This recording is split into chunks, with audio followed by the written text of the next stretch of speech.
जहाँ माता तप कर रही थी, उसी वन में एक निशाचर का वास था, जो आखेट कर वन्य पशुओं का संहार कर उन्हें अपने आहार बनाने हेतु एक सिंह का रूप धारण करता था।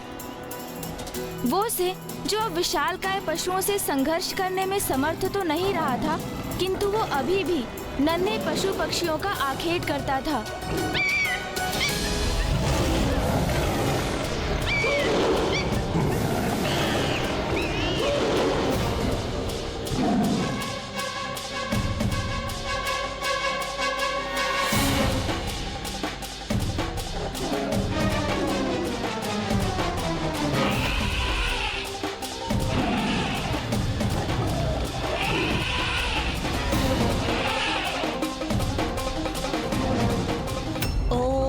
ब्रह्मदेवाय नमः।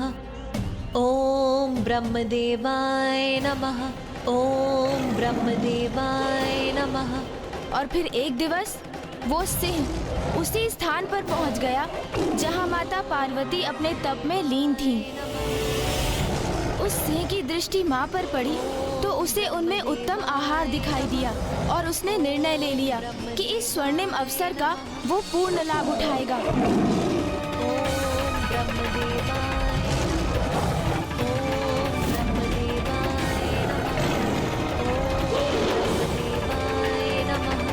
ओम ब्रह्मदेवाय नमः।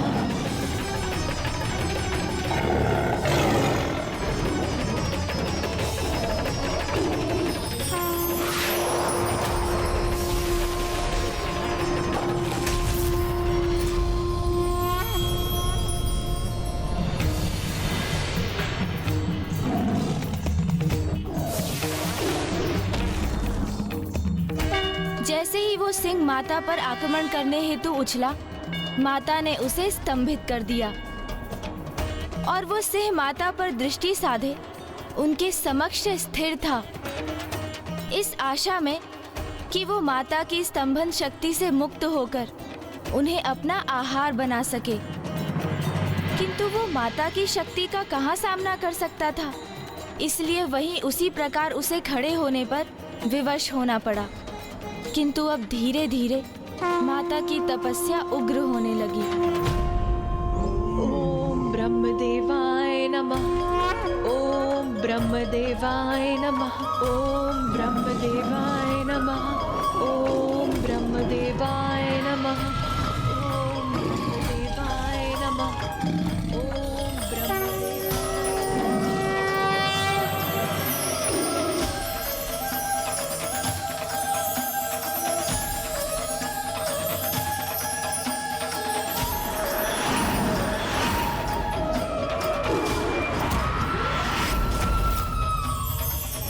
फिर माता के तप के प्रभाव से निकली ऊर्जा एवं प्रकाश ने संपूर्ण सृष्टि समेत सभी लोगों को भी स्वर्णिम प्रकाश से आलोकित करना आरंभ कर दिया।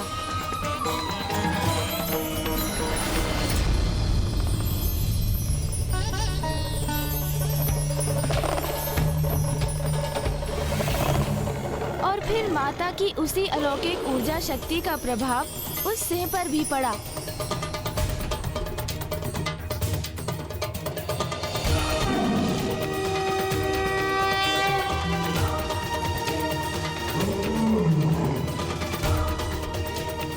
और फिर उसी ऊर्जा शक्ति के फल स्वरूप वो सिंह, जो माता का भक्षण करने की प्रतीक्षा में था, अब वो स्वयं ही माता की भक्ति में आकर भाव विभोर हो उठा।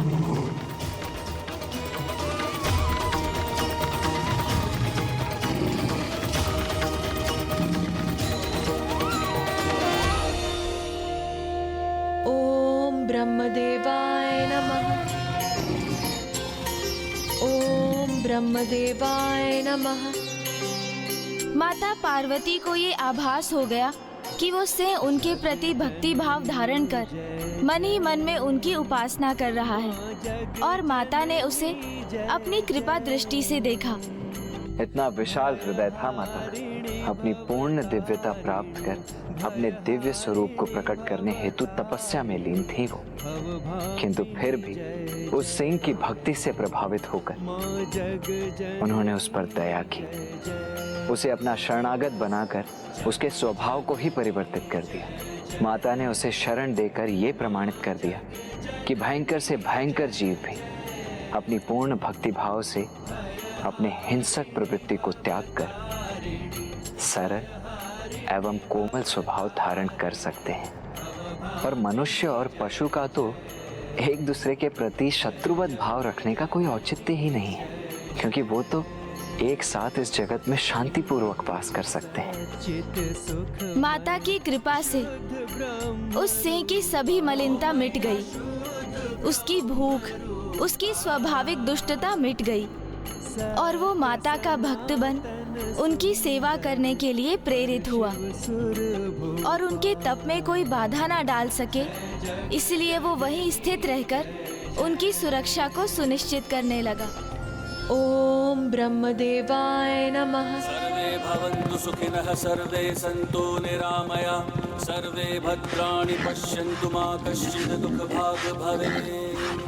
ॐ शान्तिरन्तरिक्षं शान्तिः, पृथिवी शान्तिरापः शान्तिरोषधयः शान्तिः, वनस्पतयः शान्तिः, विश्वे देवा ॐ शान्तिः शान्तिः। और इस प्रकार मां निर्बाध अपने तप में लीन रही।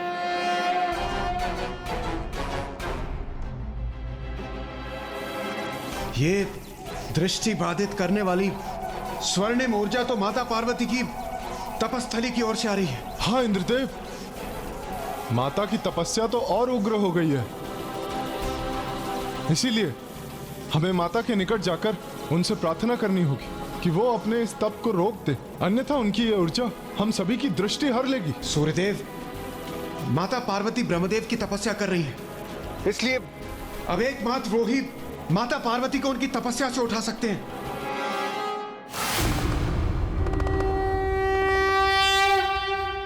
भैया, प्रतीत होता है कि माँ की परीक्षा अपने चरम पर पहुंच गई है।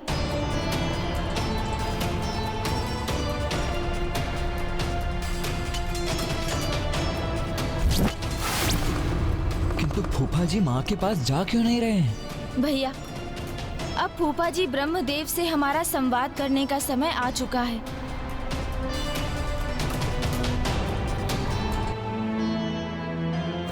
ओम ब्रह्मदेवाय नमः।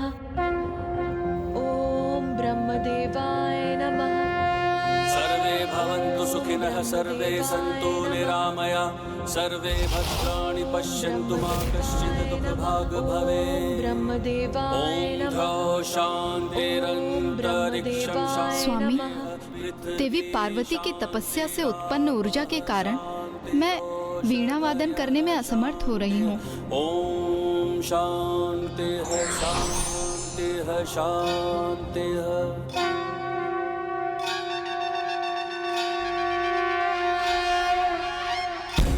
फूफा जी, आप माँ को दर्शन क्यों नहीं दे रहे हैं? देवी पार्वती तो स्वयं दिव्यता की प्रतिमूर्ति हैं। ये मेरी समझ से परे है कि भला मैं उन्हें क्या प्रदान कर सकता हूँ। फूफा जी, ये तो आपको तभी ज्ञात होगा जब आप माँ के समक्ष पहुँचेंगे। मैं आपसे विनती करता हूँ, अब विलंब मत कीजिए, माँ के समक्ष प्रस्तुत होइए।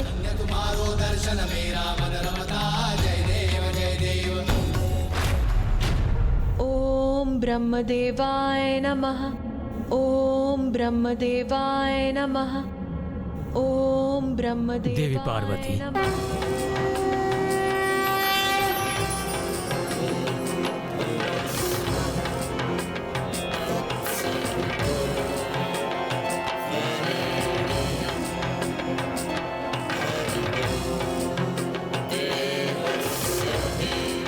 प्रणाम ब्रह्मदेव। क्या कारण है कि आप महादेव से विलग होकर इस सघन वन में मेरी इतनी कठोर तपस्या कर रही हैं? आप जगत जननी हैं। तपस्या के संपूर्ण फलों की सिद्धि तो आपके ही अधीन है।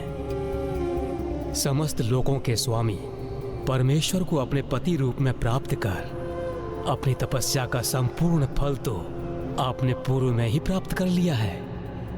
आपकी जो भी इच्छा है वो तो मात्र आपके द्वारा उसका विचार करने से ही पूर्ण हो जाती है।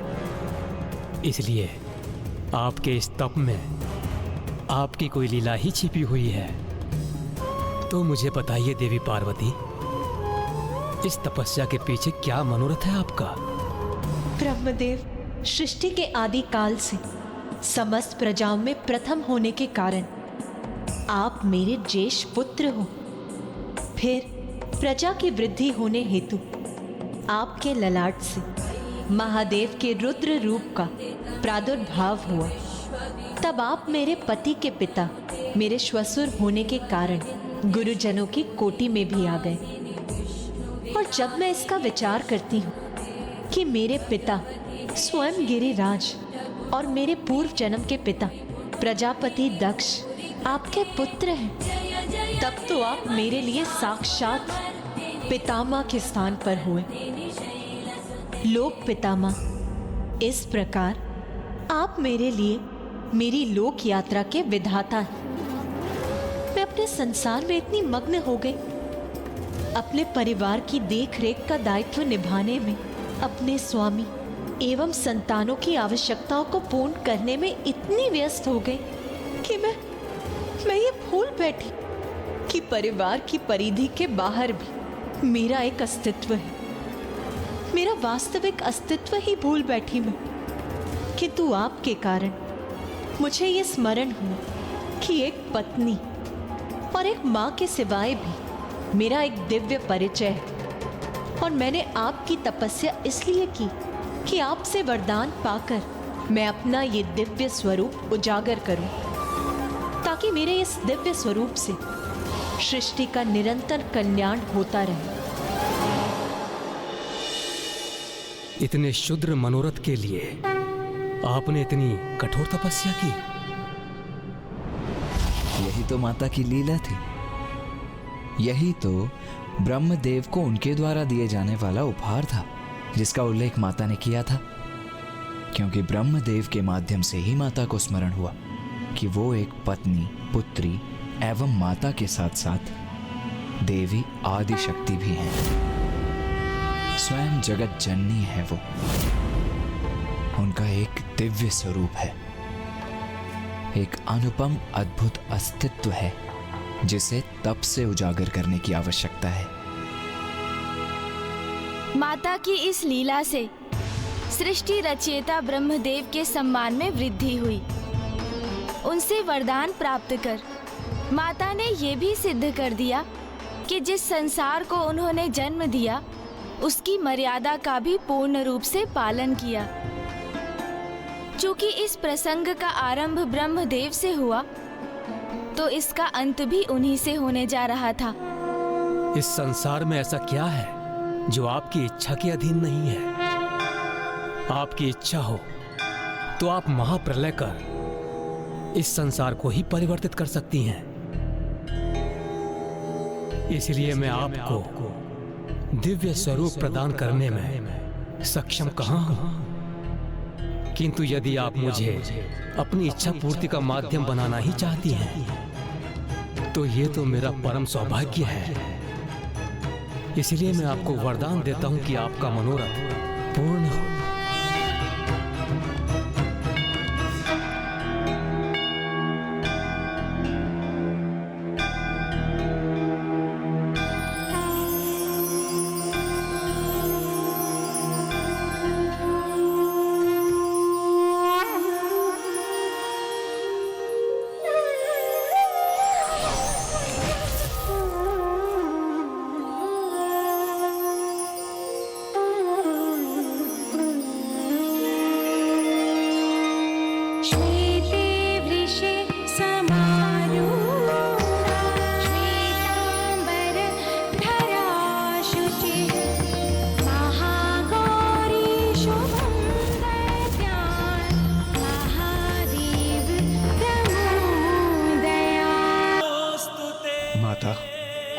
आपके दिव्य स्वरूप के दर्शन प्राप्त कर हम धन्य हुए। वसन मुख उच्च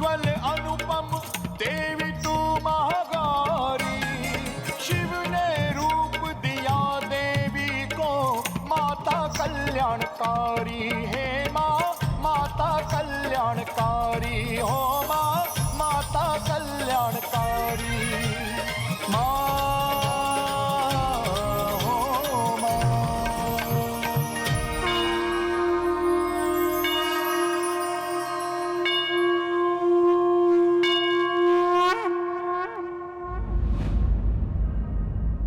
भैया, प्रतीत होता है कि माँ ने अपनी तपस्या पूर्ण कर ली है, अर्थात वो शीघ्र कैलाश लौटेंगी। हाँ गणेश,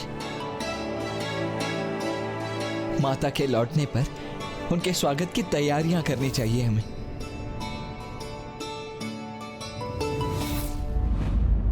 माता, आपके इस गौरी स्वरूप की आवश्यकता पूरे संसार को थी।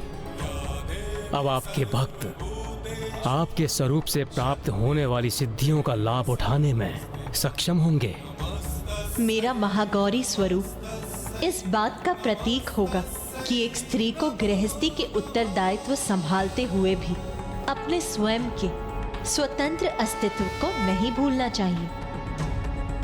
माता, अब आप अतिशीघ्र कैलाश लौटिए। महादेव, गणेश, कार्तिकेय आपसे अलग होने के कारण अत्यंत दुखी हैं।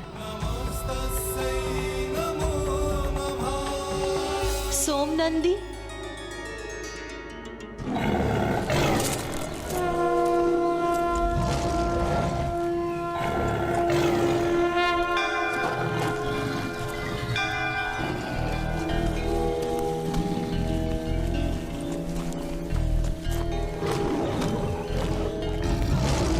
मेरे तप के मध्य तुमने मेरी काफी सेवा की है, अतः तुम भी मेरे साथ कैलाश चलोगे।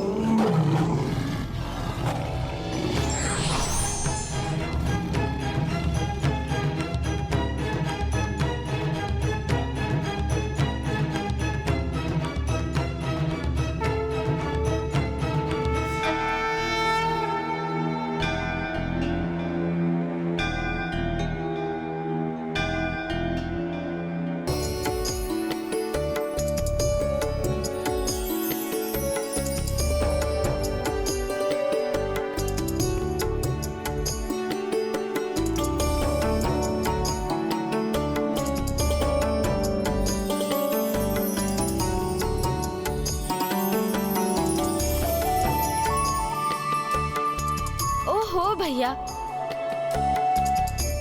ये क्या कर दिया आपने?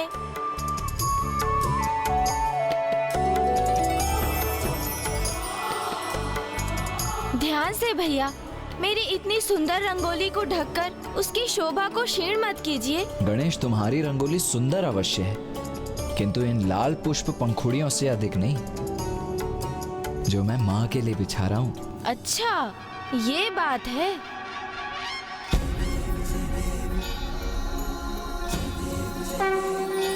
अब देखा भैया, आपके पुष्पों की पंखुड़ियाँ तो पृथ्वी पर हैं, किंतु मैंने तो वायु में ही पुष्पों को सज्जित कर दिया।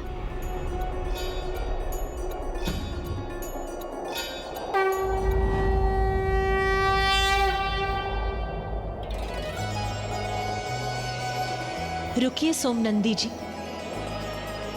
अब हम कैलाश की सीमा पर पहुंच चुके हैं। अब मुझे भी इस पवित्र भूमि को छूने का अवसर दे दीजिए, जिससे मैं अपने प्रत्येक पद से कैलाश की पावन भूमि का स्पर्श कर हर्षित हो सकूं।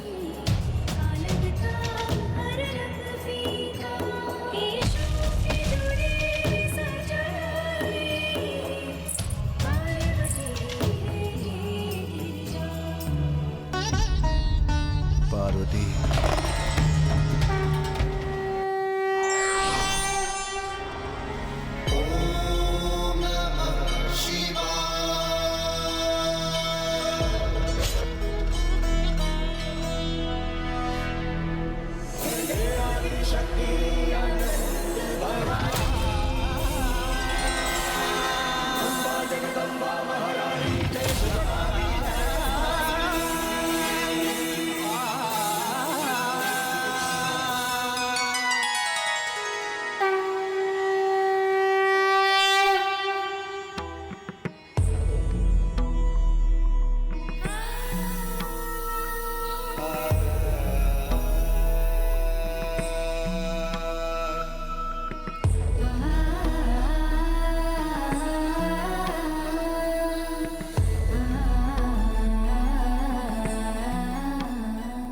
पार्वती, तुम्हारी ये दिव्य ऊर्जा से परिपूर्ण तुम्हारा ये रूप तो अत्यंत मनोहर है।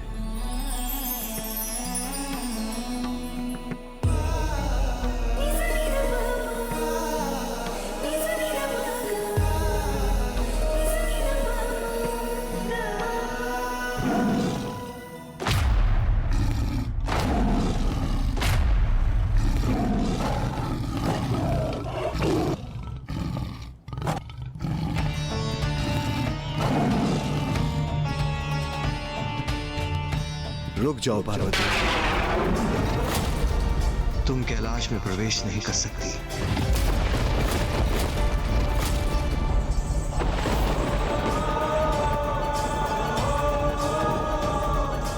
ये क्या ब्राह्मण देवता, माता ने महादेव को कैलाश में प्रवेश करने से क्यों रोक दिया?